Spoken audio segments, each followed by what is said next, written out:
Assalamualaikum warahmatullahi wabarakatuh. Beban penghulu itu dalam kaum, beban barik sunggulang batu.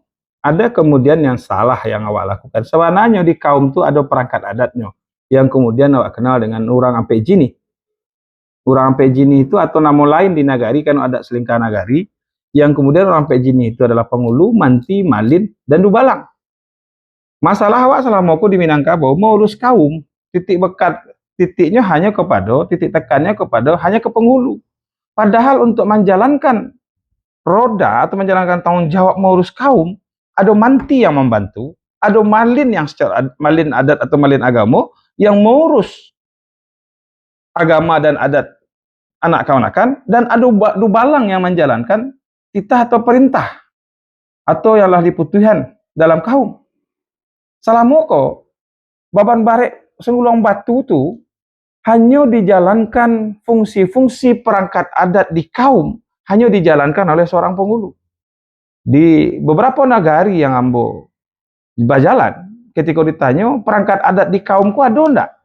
Ada yang mengatakan ada yang mengatakan enggak ada yang hanya sebagian, misalnya dubalang. Dan juga kadang-kadang dubalang adat di kaum itu hanya dipakai ketika melewakan gala. Maka dalam gerakan mamak balik mengurus kaum atau mamak balik ke kaum, kita harus hidupkan balik perangkat-perangkat adat yang ada, yaitu orang ampe jini. Agar apa? Agar tidak satu orang yang menjalankan tanggung jawab sebagai penanggung jawab kaum. Kita hanya ada salamoko, yaitu bicara tentang tanggung jawab mamak kepala kaum dan menyangkut erat atau mamak kepala waris.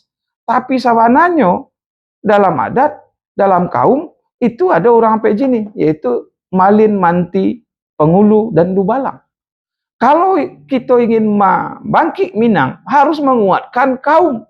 Salamoko adalah kita buat aturan di tingkat nagari, tetapi tidak berjalan di kaum.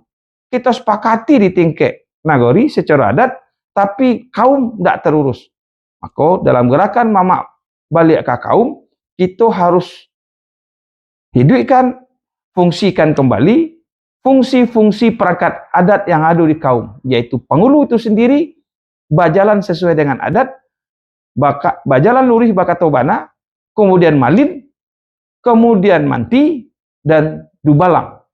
Tidak sia-sia orang dulu membuat perangkat-perangkat adat di kaum kok. Sehingga ketika iko berfungsi, insya Allah adat Minang akan balik sesuai bagaimana yang kita terima waris bajawe tutuan dan badonga. Yang jale dalam semangat menjaga dan melestarikan dan menghidupkan kembali adat Minang harus dimulai dari kaum. Assalamualaikum warahmatullahi wabarakatuh.